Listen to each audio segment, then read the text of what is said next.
Now, I don't know whose content this is, but I do want to do due diligence. UndoingSlayer. I know this is an unlisted video.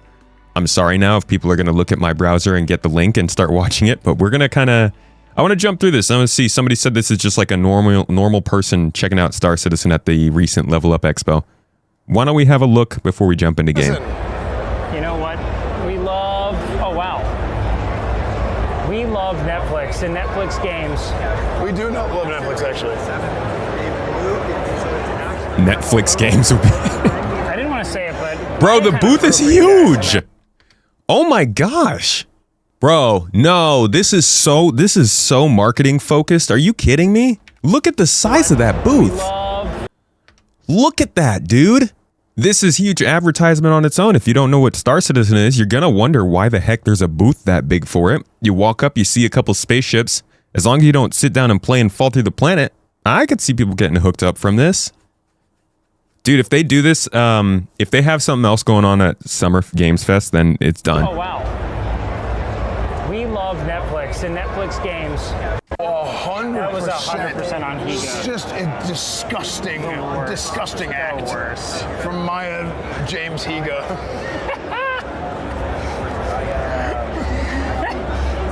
Old Maya James. Oh, MJ Higa.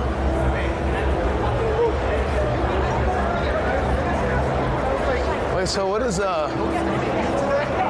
what's up, dude? How's it going? What Good to see you, man. It's Aloy. I'm good. I don't want to interrupt you if you're talking to them. Oh, you're good. Yeah. What's up? Our chat was like, Yeah, I think they are partnered with AMD, CLX, and Verpal for this. go check out the and Star Toby. Citizen booth. Welcome. Yeah, here we are. Welcome. So, yeah, thanks. So, I've never actually played Star Citizen. You've never played Star Citizen? No. Oh, yes. Really? Yes. Is this like, are these like demo stations? Yeah. Yeah, all powered by AMD and a partner with CLX. So like, do you guys like, just AMD, like, it's like perfectly like just juiced it for Star Citizen? It's like, yes, especially with the X3D technology, right? That extra L3 cache. yeah, the new one, yeah. Just loves it. Sick. Yeah. Got that Is scam there tech a line- inside. Is there a line to play? Hey, trying to get out of demo. You just grab your computer and like bump. This baby's got so many scams under the hood. Yeah, can we do that? Yeah, let me talk to you real quick. Yeah. Fuck yeah, dude. How much money do I have to spend to start the demo? Ooh, free if you're me. Hey, live let's go. right now? We're live. Nice. What's up, Chad? Fuck yeah. Yeah, I'm Esfand, by the way. We've actually met several times. Okay. Yeah, I do not know who Esfand is. Oh, Yeah, back when okay. he was dabbling in some Star Citizen. I'm the community director. Oh, I'm okay. also in Austin. I'm in. Oh, nice. Frick, where did we meet? Probably like a dream We've hack or never like something. met. Like, Oh, like, okay. we've never talked more than like, hey, good to see you again. Or Oh, whatever. okay. It's been a long time. Oh, okay, cool. Next meeting. Hey, we met Is that the at next? Level Up Nick Expo. Column, or Yeah. which- Yeah, He went through it for a little bit. That's why- that's why- spend money on it, so you probably do it. Well, that's why he It's started like- streaming full time. It's because he ran out of money playing Star Citizen. Star Citizen. That and So- FIFA Esfand is big from streaming WoW. What was Okay, your big name? MMO guy. Tyler. Tyler. Okay. Good to see you, by the way, Ruben. Good to see you in chat, dude. Frazier, welcome in, guys. Places is but Cool. yeah, checked out Iron Forge once a while ago. All right. I don't want to take this whole freaking video. So let's jump a little bit to where he's getting to actually see the game and see what Tyler starts Sick. telling him, or what somebody starts telling him. Wait, the upholstery here is nice. So welcome. Thank you. I'm going to kind of walk through the basics of it. Okay, I've never played, So I'm so. going to go through all the controls for how it works and Okay. what's available to play right now. Okay. This is a really tiny sample of the game, actually. Okay. It's just what we can push the bandwidth through the Expo with. Okay. The game is way bigger than that. It's an MMO sandbox. Right. So there's thousands of people playing it right now. Yeah, we're not putting you in the real game for this one, buddy. What's going on, how to get used to the controls, all that. So we have 2 joysticks. We also have a head and eye tracker. I'll kind of get through all of those as we go through it. Gotta keep him on Arena Commander. Honestly, dude, that's actually not a terrible idea. What I was saying at the beginning of this year, which I didn't think about before, was that even if Squadron 42 is a ways off and they don't want to get the game good until Squadron comes out, because then people go play Squadron, they come over to Star Citizen, whoop-de-doo, that's super exciting. You kind of forget Squadron 42's marketing campaign is going to get people wanting to play Star Citizen. As soon as you see a trailer for a new game, a lot of people for the first time, they'll go on and look at what they can play. You know, does this game have a prequel? Is this a sequel? Can I play another one? Is there some other game from this company I can play? So they're all going to go and try and play Star Citizen. Makes sense for them to just lock down these demos to Arena Commander until the actual game runs well enough for that, because you really don't want to. You do not want to be setting up booths like this with all this kind of investment and these big people coming around and then have the game crashing.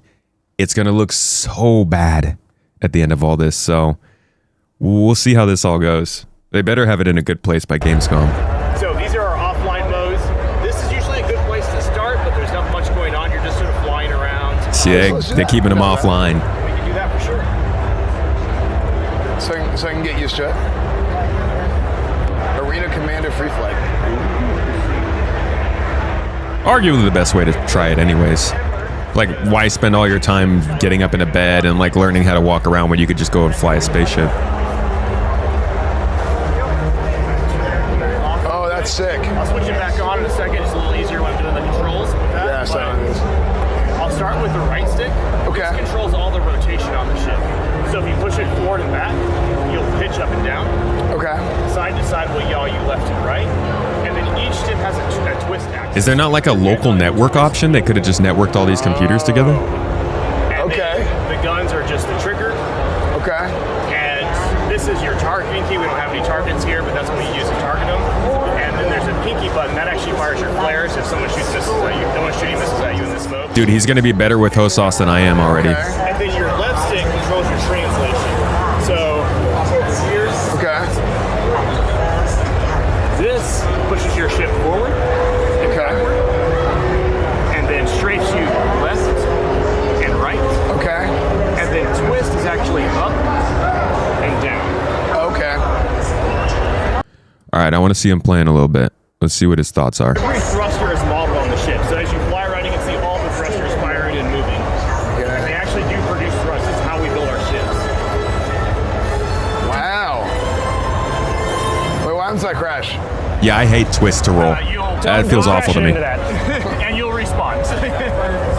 All right, so if like I'm strafing, twist, and if I want to rotate, how do I rotate? Rotate. If It you should wanna be rotate, twist. You can twist to roll your ship. But like, let's say I want. Yeah, see, no, that's... If you want to point down, push that joystick forward. No, he's literally trying to yaw, and they took yaw off twist. But I can't turn like this. Oh, you Yeah. want to see the front of the ship? Is that No, like if I want to fly No. like that. Oh, if you go forward, so you're flying forward. It's now. on the freaking And front then of the right stick. Basically, yaw your ship so it goes to the side, and you'll turn to the side. So actually take your joystick and go like that. So back into the left, back into the right. This, now you're turning this way. It's hard to see because you don't have a HUD. Actually, no, that makes sense. Yaw on right stick makes sense. Twist to roll is weird. Twist to yaw makes sense. Is he You're not doing actually that? Flying forward. Right. Okay. So I'm flying forward. Esfand just wants to go right back into that building. How do I turn around and go into the spaceship again? How do I hit the ISS? You got twist on roll? Let's see. God bless you. Okay. One thing that can kind of help you is you see the symbol right I'm here? happy for y'all, honestly. I think I need to do this. Okay. So there's this symbol here. If you push it forward just a little bit, that tells you where your ship is going. Okay. It's your TBI. So you can actually move it around and shift around, and that actually tells you where you're going. Oh. Okay. So what I'm thinking here as we watch this is like learning Star Citizen's really hard. Obviously, he's just learning how to fly a ship, and there's a ton of controls he has to learn. And I hope at least, CIG is just, they've got like a situation room where people are just banging their heads nonstop to try and figure out the best way to get a new player into this intuitively without overwhelming them. You got to make it fun. It's got to be intuitive, natural. There's got to be some narrative to it. It can't take too long. This might arguably be the most difficult parts of making this game, is making it easy for new players to pick up. And fundamentally, we're actually a first-person game, not a spaceship game. So all of this is controlled by your pilot in the ship, and you can actually see that. So it's not showing it, but you have a guy in the ship. If you want to, I can actually show you the guy. Yeah. Oh, Spin you around here. So there's your guy. If you move your head, you can actually see your pilot's head moving inside the ship. Is it facing you? Is his eyes facing you? He's turning his head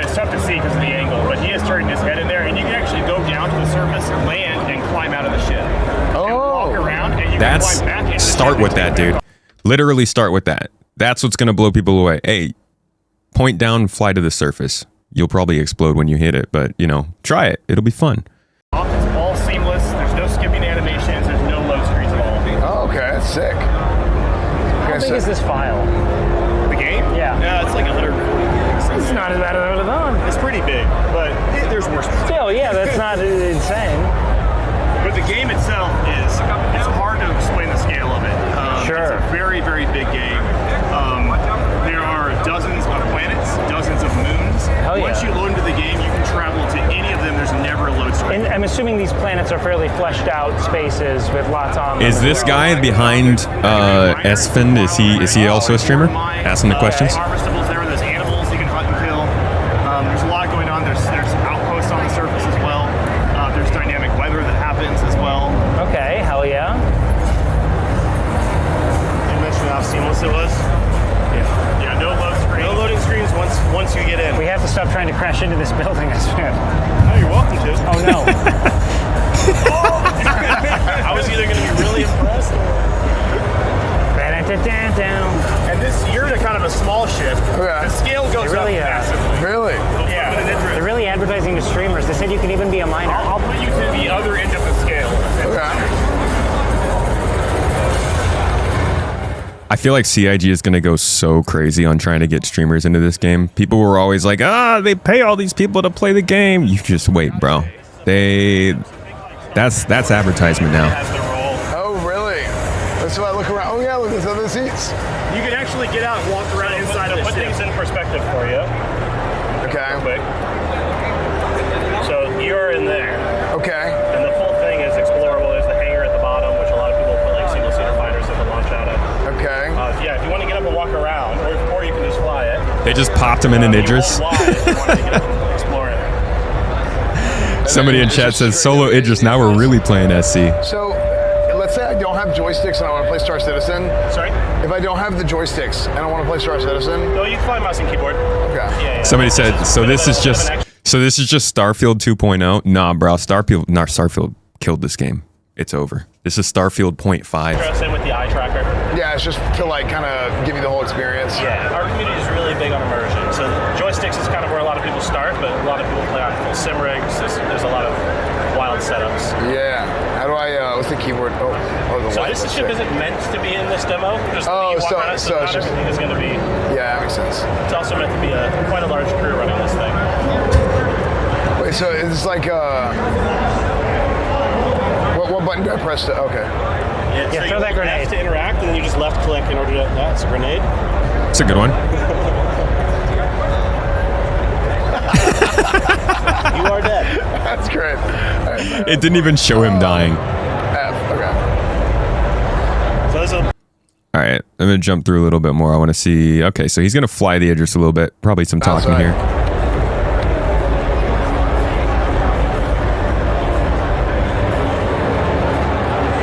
So that's a flare if I'm getting shot at. And then this is, So Yeah, we put him in the small one. I'm assuming there's like regions or planets or areas of planets known for congestion Different types of or like, activity. For yeah, sure. because so like the Stanton system was the first solar system that we've had for quite a long time, and it's a bit more lawful. You know, the UEE, the United Empire of Earth, it's kind of their jurisdiction. And then alternatively, the second solar system that we put out was called And lawful. Yeah. Pyro. It's more of that lawless wasteland. There's the where poets. You can get away with a bit more crime. It's where a lot more PvP content goes down. I mean, obviously PvP and PvE happen everywhere, but as far as how far you can push it and get away with it, we do have like a prison. Is that system. Crucian? If you break the law, you get caught, you do go to jail. oh man. At that point, you can either, work to Are there reduce your lawyers? time and get out. So there's, it's underground. You can mine, basically try and reduce the amount of time you're there. Or if you're a bit more bold, you can try and do a prison escape. Do you mind if I ask some harder hitting questions about the game? What would you like to ask? Well, I've heard controversy about it. Sure. And that's part of why I haven't dug into it too much. Yeah. Is that I heard that there was a microtransaction or like a pay to win model of some kind. Yeah. I never looked into this. That's why I'm asking you. Yeah. What's the reality of this? So- as I heard of it, at least. I'm trying to think of the Firstborn. shortest way to say it. Basically, you kind of have to go back to the roots. yeah, I was how trying this to- entire project started. So free Chris flight. Roberts, our CEO, is the guy behind Wing Commander. Okay. Very innovative at the time. He left games for a while, went to film. Oh yeah. The game that he always wanted to create, even before Wing Commander has always been Star Citizen. Technology wasn't quite where it needed to be for him to achieve that. So he left. The reason we made such a big splash in 2012 is because he recognized that tech was still not all the way there, but it was close enough to where he could kind of invent and work through to get it the rest of the way, and that's where we're at now. But in order to do that, the game that his vision and what he's wanted to build, it's very different than anything else out there. It's not anything that a traditional publisher would take on. You're probably used to games in the industry. A lot of them feel the same. A lot of, especially with sequels, copy paste year in, year out. Chris wanted to innovate in a really big way. So part of that was figuring out What did he say at the beginning of this? what he's wanted to build to the way. And the reason we technology all started the shortest way. What's the reality of this? So- as I heard of it, at least. I'm trying to think of the shortest way to say it. Basically, This is the shortest way? that Tyler. was figuring out how do you actually fund a project like that. Yeah. The funding and the time that it takes to actually innovate games is something that a traditional publisher wouldn't take on. So Sure. early on, they looked to doing the crowdfunding model. So they went with Kickstarter. Yeah. And so at the time when we launched, the different pledges to back the game came with just varying ships. Oh, cool. Okay. When Kickstarter ended, there was still a demand for us to keep growing the universe, keep making it bigger, better. And so we just adopted the Kickstarter model and just moved it onto our own website. And we're still doing that today. But I think a lot of it, it's very unique, and things that are different create skepticism. But for us, Short story is the entire history of CR. They're like, when he was 17, he bought his first car. this is very much like trying to think of like the most respectful way to say it. Willy Wonka. This is a weird one. No, I'm following. Willy Wonka is obviously eccentric in his own way, but he just wants to make chocolate and candy that's never been made. Yeah. That's different. We got to get better at pitching this. Is making this experience something that doesn't exist anywhere else, and that is really his sights are set on that, and that is his everything in his life is for that. Interesting. Okay. And so anything that we do is about making that game and then the community first. Obviously, the crowdfunding start is kind of the core of our DNA. So our community is practically an extension of our team. Interesting. We haven't just invested in the game; we've invested in the tools for the community. So we have the issue council. Players can actually report. I feel like you could wrap all this up and say, you've heard about microtransactions in Star Citizen. This is because there's nobody paying for the game. That's the I don't know. I mean, I'm not a PR person, so I might not have the best way of navigating through an answer, but I feel like starting out by just like laying out the most straightforward, understandable fact for why you need money is at least opening up the door to them to like listen more. If you start with an explanation of where the company came from, I feel like somebody's going to check out in like 2 minutes. We had no existing company, we had no existing investors or publishers, so we started this game by selling assets. Those assets are now being made, so the game is we're starting to market more because we're finally in a place where people can play it more, and Squadron 42 is coming out. The prices of those things are high because we needed money to make the game, and unfortunately that's just the pain. Like, I feel like if they're much more open and they just say it is a painful process we had to go through to fund the game, but that's the way it is, people will be much more likely to be like, okay, it's got microtransactions and a ton of money and the complications, but at least they are just straight up just telling us that that's why it needed to happen. And this is something I think I've started to learn from just making videos about this constantly, is most of the time when I make videos to explain these things, people don't actually care after the first like minute. And I think the same goes for a conversation. You gotta have a very easy thing for someone to latch onto to drive them through the rest of the conversation. Not to say Tyler's doing a bad job here. I just think that I don't think it's the most effective way to do it. And stuff that they find, just like in Jira, if you're in game development, put the repro steps, other people can chime in and be like, yes, this happened to me. It gets enough traffic, then it actually registers, the developer checks it, and then through the system on the back end, actually creates a Jira and assigns it to the producer. Yeah, sorry. Pay to win is a different. I was explaining the funding, but if he did ask about like specifically the pay to win aspect of it, then yeah, you also should be acknowledging the fact that you can buy ships and those ships can do more things, but like literally point out that he's flying an Idris and he probably can't go and kill other people. And you start to engage the conversation around pay to win more. You're never going to convince someone by just saying, "Oh, well, there's other components, there's other parts, and the ships aren't everything." You can't really convince someone by words, I think. Which goes to a developer. That's one of many different tools that we've kind of created to get them involved. And I think because of that, like, we've never really been afraid to show how the sausage is made. A lot of games are made behind closed doors, and you find out about them, you know, when it's ready for prime time. For us, it's since 2012, at the time, basement of a house, like small team. We've had to build up to now 1,000 plus staff, 4 studios around the globe. Yeah. And so it's not just building the game, but building, you know, the infrastructure to support it. And we've been doing it in a glass house, so everybody can see. So they've been here for our big. You must understand, sir, we have held the line. Possible, all the way to our setbacks and the challenges, and we're just really transparent with all of it. Interesting. Yeah, no, I think that makes a lot of sense. I'm not trying to ask that in a way that is, let's say, like accusatory. It's more so like I'm curious totally about the premise behind it, or like, do you feel as if the advantages of those who have, let's say, like bought in to? Is he in a stinger fight in Aurora? Do you think that they are significant enough to hinder gameplay for those who don't, or is it kind of an overblown premise to you? Let's say you get a bigger ship. The bigger ship doesn't just work because you have a bigger ship. Because people can fit onto it, right? Right, and it's also a skill-based game. Interesting. So you're gonna need a crew. 2, you're gonna need the coordination to run it effectively, and 3, there's still, all the skill-based mechanics in order to be successful with that vehicle. Curious. There's Okay. also, it's like for Star Citizen, just to really get into the details, like a starter pack's $45. At that point, you own the game forever. All the ships you can earn in game. You can go and play missions, earn money. Open with that. Go to a ship storing game, purchase the ship. So they aren't exclusives. It's essentially a. Open with that. Oh, okay. Yeah, that makes good sense. I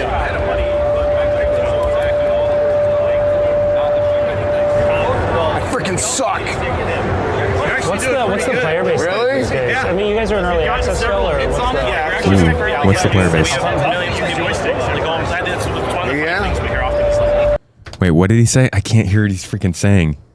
Did he just say millions of people? We have millions of joysticks. Like all inside, it's one of the funny things we hear often. People come to the booth, they've seen from Reddit or whatever. I'm guessing he said millions of accounts or something. Traditional marketing, we're out there trying to capture everybody as Really? much as possible. Oh, everything I know about the game comes from my chat. I don't have anything. It's mostly driven by word of mouth. Like obviously we do some experimenting. We have some big launches on the horizon. But for the most part, it's all word of mouth. And yeah, the community is extremely passionate. I come from Blizzard, so I was at World of Warcraft. Oh, very cool. Yeah. So I'm used to passionate communities. When I came here, it was a big jump. And I was quite pleased. This community is super invested, super supportive. Oh yeah. The people who love this game, Is Crucian in the background? He does a lot for from what I Atmo. can tell, really do love it. Because I mean, it fits something that doesn't exist in market at all. Yeah. No, their contributions are pretty epic. They also keep us in check too. When we misstep, we hear about it, and we welcome that. Do you mind? Chat down here says, Star Citizen is NFTs for financially irresponsible gamers. And I feel like that's what, like NFTs are NFTs for financially irresponsible gamer.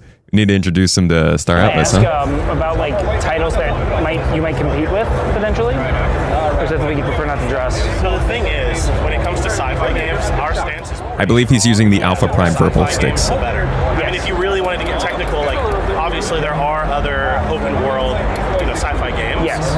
And No Man's Sky, Elite Dangerous, etc. But we're fans of them all. Like we love the space genre. When this project started, it felt like it was dying. Now, every time we see a new space game come out, we're like, we got to shout them out. The more the merrier. So when it comes to like legacy titles that I grew up with, like things like EVE Online, to what extent does this game like model anything after, take inspiration from something? Because that game has such enormous staying power. I mean, people have played it. Yeah, and we're great friends with them. We actually did it was called Battle of the Bricks. We did like a Lego charity where they come out to our studio and we did a fun thing where the EVE development team had to build one of our ships out of Lego and we had to build one of theirs. Oh, that's really fun. And it was rough. We ended up like drinking blended fish out of it.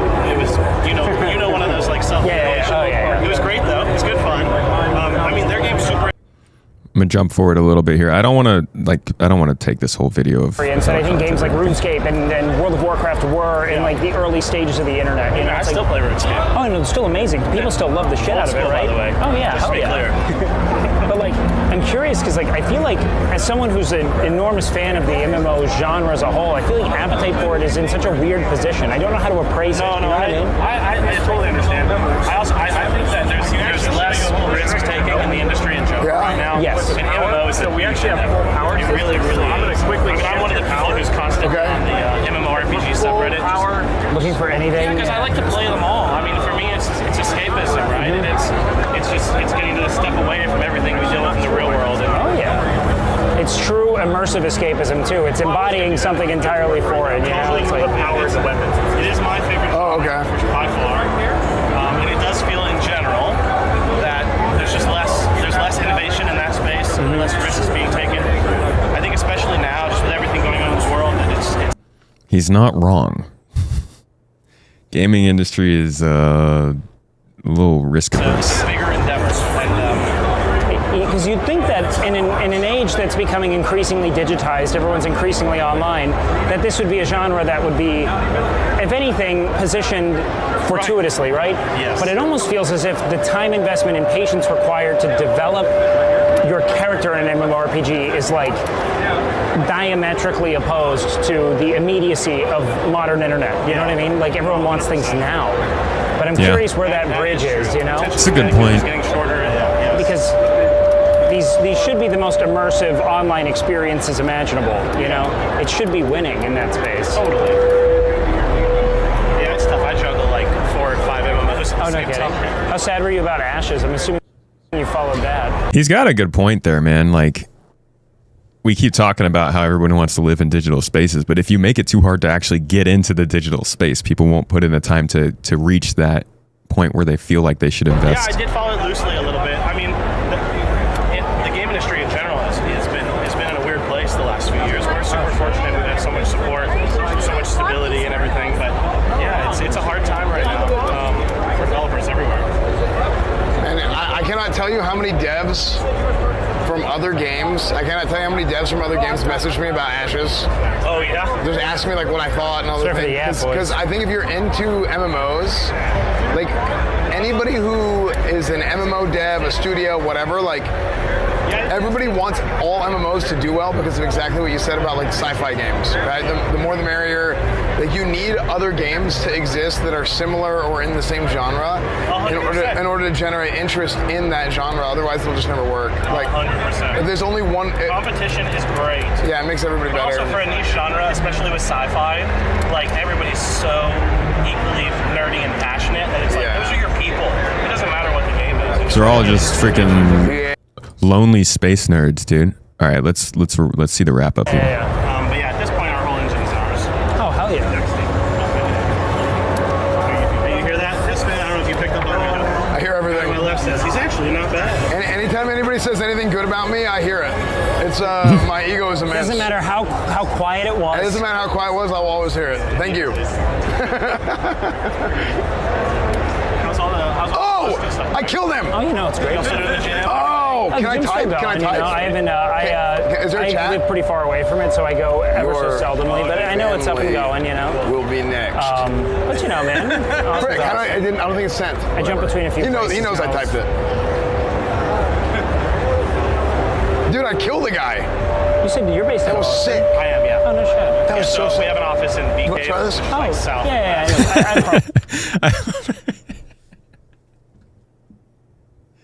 I know, dude, I had nothing against him, but I love that we're like 28 minutes into the video and he got a kill. He's like, fuck yeah, dude, this is sick. This is so cool.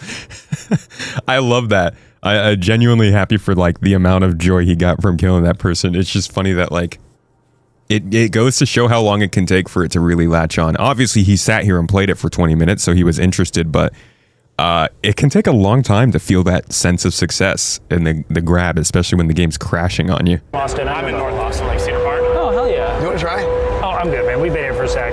Dude, that was sick. I killed that guy. Yeah. Wait, is this How'd that bots feel? or is this real people? This is AI. This is AI. This is bots. That's it right there. Holy crap. That's encapsulated in the moment. The difference between a PvE and a PvP player, or rather the difference between what people feel when they're going up against other players versus against an AI. There's just something mentally different about it for people. And when you find out that it is a player or an AI, it can completely change the whole engagement for some folks. You see how disappointed he was when he found out that wasn't a player? He had that accomplishment, man. This is bots. But I mean, sorry. That's PvP in the verse. Yeah, you just told him, dude. you're rank 1, dude. You're rank 1. It was a closed tournament. One Star Citizen PvP. Sick. Nobody's gonna flame you on Twitter now. Sick. Anyway, I appreciate you guys coming. No, it's If fun. you guys ever want to check out the full game, Tyler, right? yes. Okay, hell yeah. Yeah, if you guys want to check out the full game, we can look it up, set it up. Sick. Sick. Hell yeah, of course. Sick. All right, brother. Yo, it was great. Thanks for Nice answering all my meeting you. questions today. Yeah, That's no super problem. interesting. All right. Thanks a ton. I appreciate it. Yeah, see you. Yeah. To be Guys. honest, Yeah, we'll see you. thank You you. guys, thank you. I appreciate it. Yeah, no problem at all. Yeah. Just right over in that corner. Awesome. I think if anything, Sorry?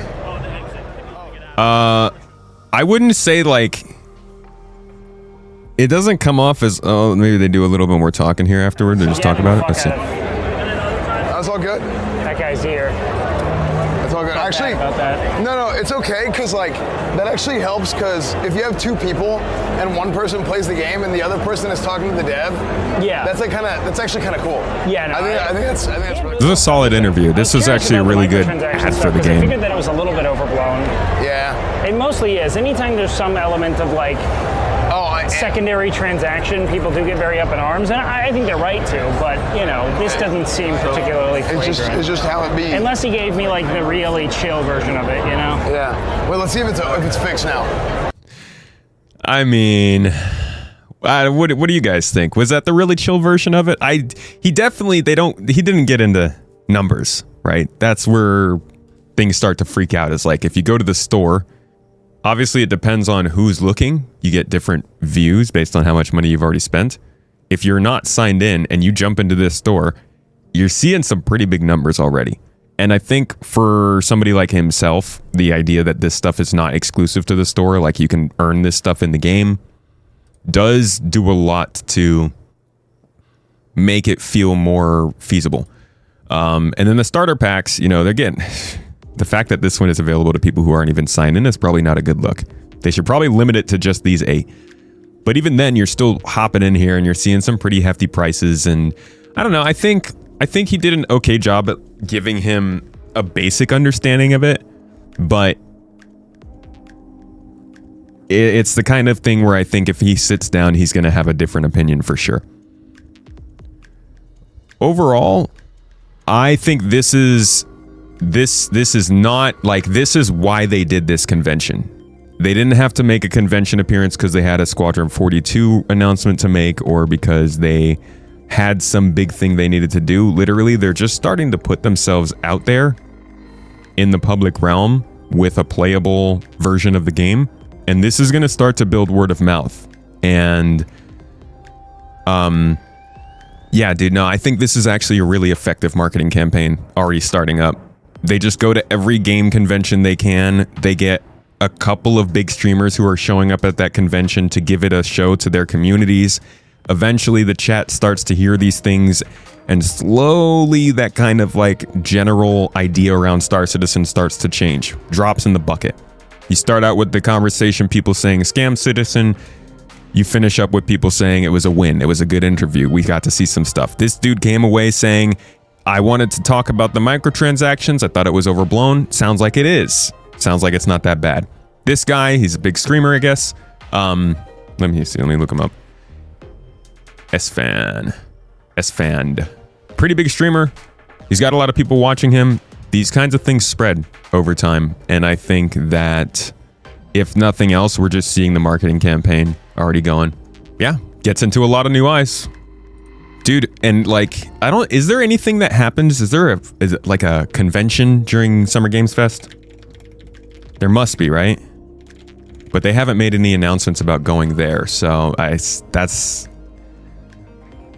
only a little more than a month away. They might be leaving it as a surprise, but if they can get into Summer Games Fest and do something very similar, Dude, imagine they drop a freaking trailer here. Imagine they have playable demos. Imagine they have a panel or something. Anything at all. This is why they've done the free flies. Because if you just get Star Citizen in front of people's eyeballs, a lot of them will come away impressed and interested. You just have to get past that initial hesitancy of, oh, it costs too much money. It's a scam. There's no way I'm going to play it. I'll never look at it. And I think that's what they're doing here. Anyways, a little look at how normal people are starting to find Star Citizen and what Star Citizen is trying to do to make that happen. Hope you enjoyed.